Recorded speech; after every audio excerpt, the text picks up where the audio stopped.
All right, ready? Do. Well, welcome to another episode of the City Boys Show. We are live here at Yankee Stadium after a 3-2 Hawaiian Friday night. We're not really live, but agreed. 3-2 loss. You sound mad excited. We did wear Hawaiian shirts, but I was feeling it. It was the Hawaiian vibe. it I had some was tiki torches lit in the press box. a little Hawaiian weather. It was pouring. Yeah, Then it got mad humid. I'm sweating my ass off right now. It's not fun. because you did the white undershirt. I went straight. I might have the chest out. Got one chest hair Oh. out. Little chain. Cuban links, baby. All right, no, we lost. Not as happy, but let's get into this game. You know what? And it didn't feel like a bad loss. There's some losses where you're frustrated, where you're angry. I'm frustrated by the refereeing of this game, which we just left the press conference with Nick Cushing, and he talked about it. But maybe we won't start there. Maybe we're getting ahead of ourselves. First, before the Micha red card, so there's a Micha red card that occurs on the 39th minute. 39th minute. Before that, Columbus Crew honestly looked like the better team. Well, yeah, they exactly what you're saying. They showed why they're the MLS Cup champs. Like they had some veteran experience there. I felt like their press was good and like it was affecting us. We had quite a lot of turnovers in that first half. Meanwhile, when we pressed them, they were kind of like they were able to get out and not really any turnovers or anything like that. Agreed, and they had a very high press. Their line was on the Yeah, their back line was very their high. back line was on the midfield on the half line, and you saw it. You saw like because their back line was so far up, they were able to press without having to run around a lot. They were being smart. They weren't wasting their energy. They were kind of finding the ball and then double teaming there and then allowing it. So really, the best way to beat that type of high line is to go over. And we saw a few opportunities where they did that. Yeah, exactly. And that's when you have like a guy like Ojeda being very dangerous because you have him running past these defenders in the back. We saw Alonso Martinez get past him a couple of times. But regardless, statistically, that first half, they were the more dominant team. If we look at the stats, 63% their possession. Their expected goals of 1.65 to 42. They had total shots of 11. We had 4. So they were the more dominant team. Yeah. So Micha gets the red card in the 39th minute. It was kind of a one-on-one situation. He added the shoulder shrug. Don't know if that was necessary. Oh, when you first saw it, did you think it was a red? I think it didn't feel like a red, but when I saw the replay, I did. I thought the shrug was unnecessary, and not that it was a red because it was like a really strong shrug, but because There was nobody else. It was him and him and the offensive player. There was nobody else to defend. clearly gave up a goal scoring Yeah, opportunity. exactly. So you got to call the red card. And Micha was kind of struggling this game before that red card even happened. So, and not Micha's best performance. I'm just gonna say that. Yeah, agreed. Um, But who needs 11 men? yes, we immediately answered 43rd minute. Who had the back heel? It was Hannes Wolf, I think. Somebody had the back Alonso heel. Martinez with had the back heel. pass. I thought Ojeda was gonna take the one shot, and then he actually dribbles it to the right, scores it.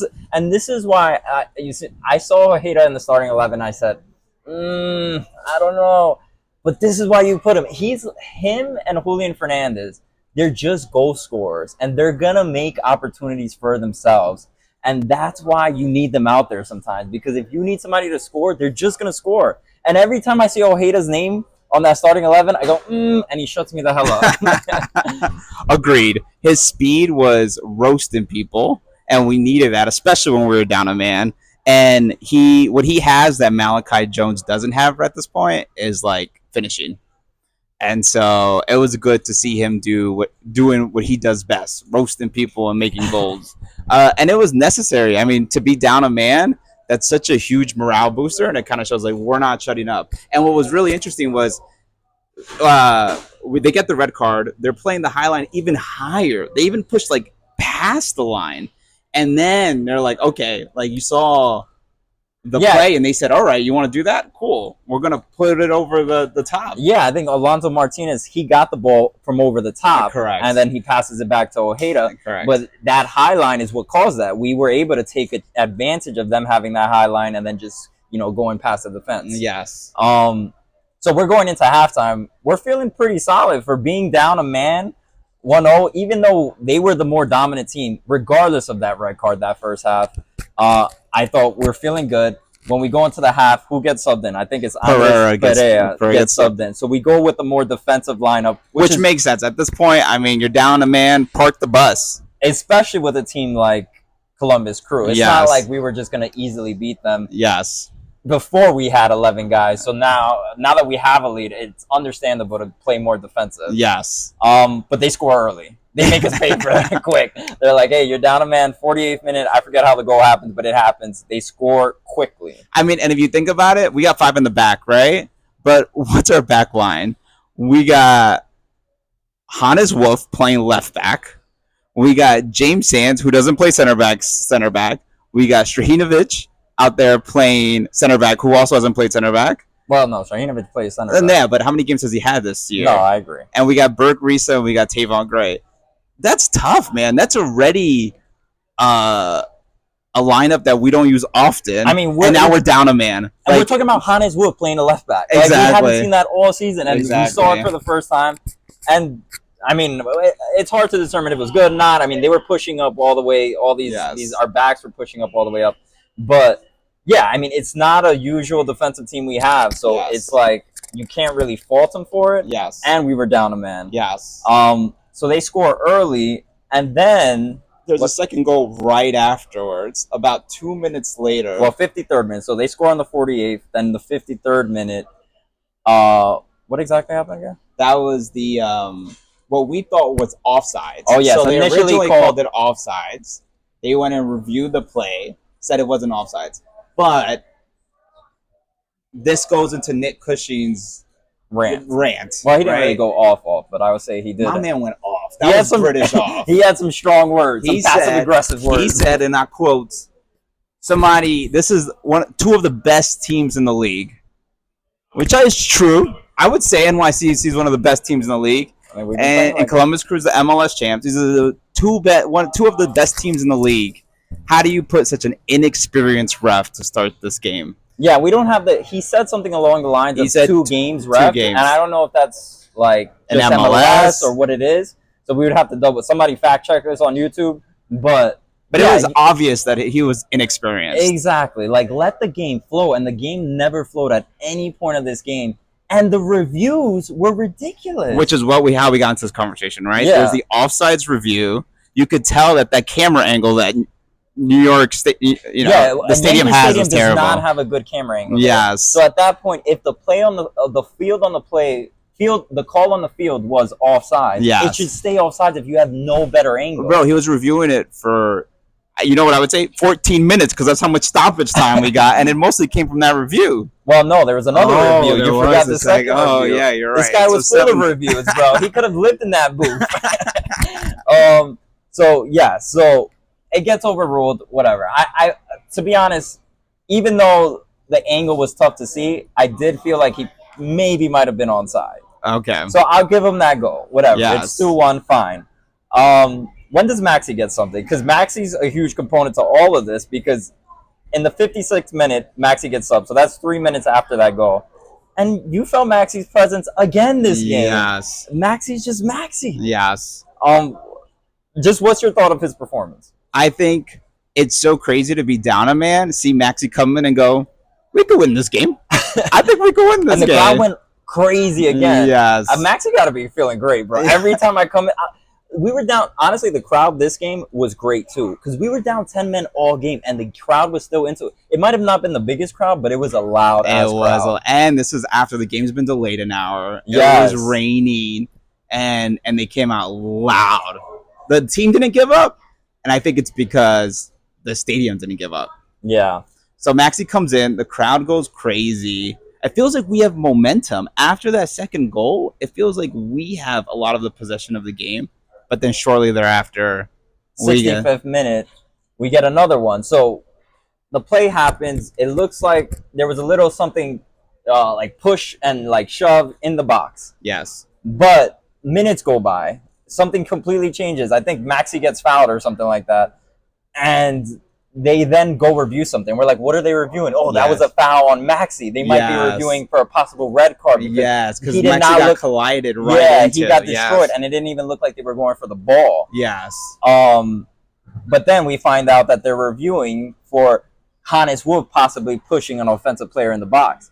But if you look at that, that's another one where it's a very questionable call, and that's the one that took 10 to 15 minutes to say if it needed to be overruled or not. That's not obvious and clear if it takes you that long. And I'm not even over exaggerating. That might have been 8 to 10 minutes.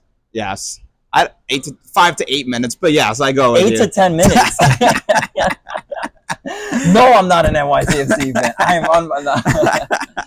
But it took a while. Yes. And if you look at the offensive player, he's trying to strike the ball. So he's pushing his body forward. Hannes, yes, might have had a little bit of a shove, but his arms are still kind of towards his body. Yes. So you can't really say that's a full-on shove. You don't see a full push-out. Yes. So I don't think that's a foul. I don't think so. And that it took him that long to review it. Did you see they were playing at 99 speed? And then 4 speed, and then slow motion, and then it's like every speed you couldn't make a determination if it was a foul or not. And if you're taking that long, like you said, it's not clear and obvious. Let the game keep going on, and really that cost us the game because it would have ended in a draw if it wasn't for that third goal. So, but before we get into that second goal, Maxi Morales dying to Santi over the top. And we had so many. Let's talk about that goal. Just Maxi, 17 out of 20 passes this game, just him being him. But Santi with the finish as well. Yes. I mean, we're playing good soccer. And it's crazy that we were down the entire half a man. And what were the stats for the second half? Yeah, it's a lot closer than people would think. So we had an expected goal of 1.68. We had more shots than them, 9 shots compared to their 7 shots. We had 3 big chances. Like, for being down 10 men, it didn't feel like it that second half. Correct. And it felt like the team knew we had a chance too. Correct. It's like we were never out of the game, and they were still pushing forward. Usually, if you're down a man, you're like playing more defensive. Although we had to play offensive to kind of keep up with the scoring, but it felt like we had a chance to tie this game throughout. Agreed. And I appreciated the substitutions made by Nick Cushing. So I don't know what you thought of that. We get Malachi Jones. I mean, you got to do some funky stuff when you're down a man and you're down players that are injured, right? Kevin O'Toole's injured. Thiago Martins is injured. So we got Malachi Jones is right back, but playing up. Yeah. We got Christian McFarland making his debut. What was your thoughts on him? I thought he was solid. I think there were parts of his game where you could tell he overthought it. He held the ball for a little too long. But in general, for a guy who hasn't had any playing time, some of those crosses were nice, and he had almost an opportunity to score at the end of the game. Yeah. No, he did. That was a huge one. And Nick Cushing was like, oh, that would have been a beautiful home. Like, it would have been something you write about, like, exactly. For him to score that. So that would have been nice. And another props to Malachi Jones. There's times out there where he just out hustles a player, which makes a huge impact. Like, towards the end of that game, there was a chance where the ball's over the top. I mean, like, he really has no shot if you're a regular player. Yes. But if you're Malachi Jones, you never give up on the play. Yes. And he goes and it becomes a corner. Yes. And that's something you gotta like applaud. You know what I mean? Like, to have those chances, I just respect it because he shows full hustle out there. And I felt like he looked deadly. There were times where he was double teamed and he was getting himself out of those, bro. To see him like just growing up, and he was playing right back. Remember this? Like, he's playing defense and offense and still finding ways to be a huge weapon on offense when he has to play both ends of the pitch. Yeah, and it was incredible by Malachi Jones, and it felt like there was one where he ended up scoring a field goal, but no, that was Risa who scored a field goal. No, but Risa Malachi saw that YouTube video and was like, "Yeah, I used to play striker. I'm gonna strike the hell out of this ball," and then he it was high, bro. Yeah, I know he missed that by a lot. What else did I have in this game? So the refereeing was terrible. I guess we touched on that quite a lot. Yeah. Maxi came in. And once again, I think we made just multiple opportunities. Oh, and then we get 14 minutes of stoppage time. Yeah, it's 14. That was incredible. And that just goes to show how long they were on these VAR checks. Because a lot of that was just VAR checks, to be honest with you. It wasn't anything else. There wasn't a time where there was a guy down for 10 minutes. That didn't really happen. It was honestly those VAR checks. which is crazy. And it goes back to Nick, your whole idea. You got two top tier teams. It's a Friday night. No other teams are playing. You want to see the best quality soccer out there. And we had two of the best quality teams, yet we still didn't have the showcase that we wanted because the refereeing kind of intercepted that. Agreed. And not only was it the bad calls, right? The offside goal that was given, potentially the penalty kick that was given, but also we have these 14 minutes. They're obviously trying to kill the clock, and he's just calling foul after foul after foul, letting them go down. What happened with these rules of not letting players stay on the ground? Multiple players went on the ground. None of them were told to stay on the sideline, even though there were no head injuries. Yeah. It didn't make sense. He allowed those 14 minutes to feel like 5 minutes because he didn't let the teams play.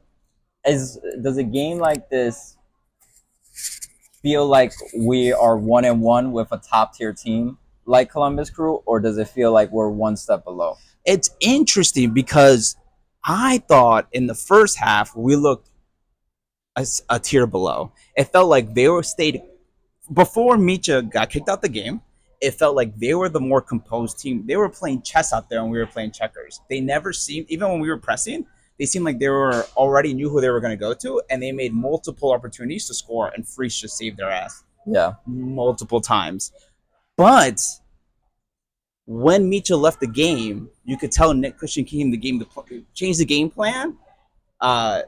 Nancy, I forget the name of the coach, Columbus. Nancy Wilford. Yeah, Nancy Wilford came in, changed his game plan, and you could tell that Cushing came up with a better game plan. And it really although we gave up those goals, it felt like we came in more prepared in that second half. And then it made me feel like, no, we are at the same level of Columbus Crew. Yeah, I mean, my only thing is like, does a top tier team get a red card in that first half? Like, you know what I'm saying? Like, a young team might do that, and a lot of young guys might make that mistake. But maybe a Columbus Crew and these veteran guys, or an LAFC who has more veteran experience, or LA Galaxy, maybe that doesn't happen. You know what I mean? So for me, it was like, I think it's going to be kind of interesting to see what happens and develops these next couple games, because then we play another tough team like LA Galaxy, who was in the top of their game. Yes. So I want to know where we stand in all this. You know what I mean? We've been a couple teams back to back, but when it comes to these real quality team, are we going to step up and be that team we think we are, or are we going to fold? Yeah. And in a sense, yes, looking at this, we're thinking, hey, that wasn't that bad. But do we want to be, hey, that wasn't that bad, or we are that team? You know what I mean? You got to come to us and beat us at Yankee Stadium. I mean, you were telling we had, if you think about it, I would disagree with you only because, yes, we lost. But we spent 3/4 of that game with 10 men, and they were the ones parking the bus the last 25 minutes. Like, that is not something you typically see. And I think that just goes to show the presence of our offensive weapons. Like, we have a lot of offensive weapons. We're stacked. Yes. And we can come back when we're down even 10 men, which is kind of crazy to think about, even though it didn't happen this game. And when Maxi Morales just changed, and you could tell Maxi Morales was even frustrated. Maxi Morales, a veteran who's probably, seen it all, was also just like almost he had nothing better. He was like, I can just laugh. He just laughed at how bad the refereeing was because it was just terrible. Maxi Morales, another assist. 60th minute comes in, gets even more minutes. I don't know. Do we see even more minutes coming out of him? I mean, they asked Nick Cushing in the press conference. He plays such a big impact. What are we going to do? Are we going to see him start? And he said, you got to be patient with Maxi. He's an older guy. He just came back from a big injury. I don't think we're going to see him as a starter anytime soon. So, what do you think? No, I think it's fair. It makes sense. Alonso Martinez as striker. I loved it. I mean, did he score? No, he didn't. No, but he assisted. That back pedal. Oh my God, what a goal! And I just felt like he made a lot of great runs where he had opportunities to score. So not only did he assist, but I thought he, for the time he was out there, was threatening that back line quite a bit. So when you think of Alonso Martinez, LA Galaxy on Wednesday, does he start again? I mean, it's a short turnaround time. Granted, he only played 50 minutes this game. Is he our striker against LA? I'd say so. What do you think? I'd say so too. I don't think he did anything to lose his position, and I don't think anybody. Well, we didn't see any other striker come in this game. Yes. And it's so funny, Pereira is basically a striker now. He's like a defensive mid Well, I think striker. they put Santi as striker. No, I know, but there was times where the ball needed to get scored, and there was crosses that came in, and Pereira is the guy. Yeah, it's just sometimes so they play like two strikers, and it was like Santi and Pereira. yeah, it's it's insane. just crazy. Pereira is always up there.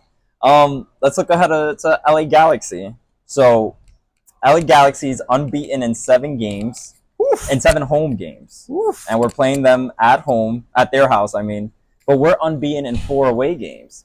Oh. So we have a chance. What are your, I guess, initial thoughts? How do we stop these guys? I mean, who's their biggest threat? It's the midfield with Ricky Puig. I always say his name, Puig, Ricky Puig. And Yeah. but I think you got a player like James Sands, who if he can lock him down, we can balance out the game with the rest of our team. But man, we need Thiago Martins, man. I feel like that back line. I mean, the thing. Okay, now I've convinced myself differently. Because think about it. Now we don't have Micha next game, so now we have Tavon Gray. Well, But maybe then who Kevin plays O'Toole's left back? back. Maybe it's a short week. He wasn't even on the bench this game. Yeah, I actually saw him having lunch. We actually saw him with Jason and Andres, just chilling. Andres made a showing today, so Yes. I was happy to see him. If he would have still been on the team, he would have played right back. We could have had him out there. I know they Sign him for they should should have signed him for the day. a 1-day contract. But we also got to take into consideration their striker Jovelic's been having he was struggling all of last season, and he's completely turned around this season. So he's another guy who's top tier. And let me see where they stand in the West. They're 4th in the West. Their most recent, they lost to Chicago Fire, but they're a team. I think they're a top team. 7-7-3 this season, so lots of draws. Yeah, but but only 3 losses, which is solid. if we look at their goals per match, they're 4th at 1.8. So these guys score. Yeah. So I think this is going to be more of a scoring offensive game that we're going to have to compete with these guys, and we're going to have to show that we can be an offensive threat against a top team like this. Yeah. While this game was felt like strategic defensive, I think next games be more attacking who's the better offensive team. Which is going to be tough because I think we're going to be struggling with with making a back line to be defending against such a powerful attacking prowess team. Yeah, and one thing we didn't even talk about, Matt Freese again this game. Unbelievable. Really, in that first half, we could have been down 3-0. Exactly. It's him that keeps us in most of these games, and again, this was another game where he's kept us in, and it would have been amazing if in that last goal, that last cross, he scored it too. This guy cannot be stopped offensively or defensively. Even though he did get a hand on that one ball that they scored, that first goal. Yeah. But I don't blame him on that one. It was a wide open shot for the first guy, so for him to make the save was incredible anyways. Yeah. Any last thoughts, or what else do you got? I'm Other than the thinking water there's- guy, we're about to get soaked by somebody showering this. I don't even know if people could hear us anymore. No, we probably lost all good audio on this thing. It's a short week. It's a short week, which is why we're recording here, which is why you're getting this quality washer episode. But I think that's it. We don't have the odds for this game for LA Galaxy, but I guess what are you thinking? Win or loss? Or draw? I'm going to go draw because I want to be optimistic, but I don't think we win out there. I think it's going to be tough. LA is a really good team. We saw they're 7 unbeaten at home. So I think I'll go 0-0. No, I'll go 2-2 if we draw. I think the Columbus Crew is a better team than the LA Galaxy. All right. I'm gonna go with the. I'm gonna go with the draw too. What's the draw? 1-1 draw. 1-1 draw. Okay. Let's hope for that. I'm not ready to start taking L's yet. We play Orlando City on next Saturday. So No, I think we play Nashville next Saturday. we play. This guy literally does this to me every time. Bro, I'm pretty sure it's Nashville. Just look up NYCFC schedule. Next match, fixtures. Oh, okay, it's we play Nashville. Nashville. Oh, so we go another away game. So we have back-to-back away games. LA Galaxy, Nashville, and then we come home Friday, June 28th against Orlando. Yes. All right, I'm done. You got anything else to say? You proved me wrong. No, I want this Washington person to make an appearance on this after Bro, just give him the mic. I know. Our audio's done. Peace, y'all. All right, peace.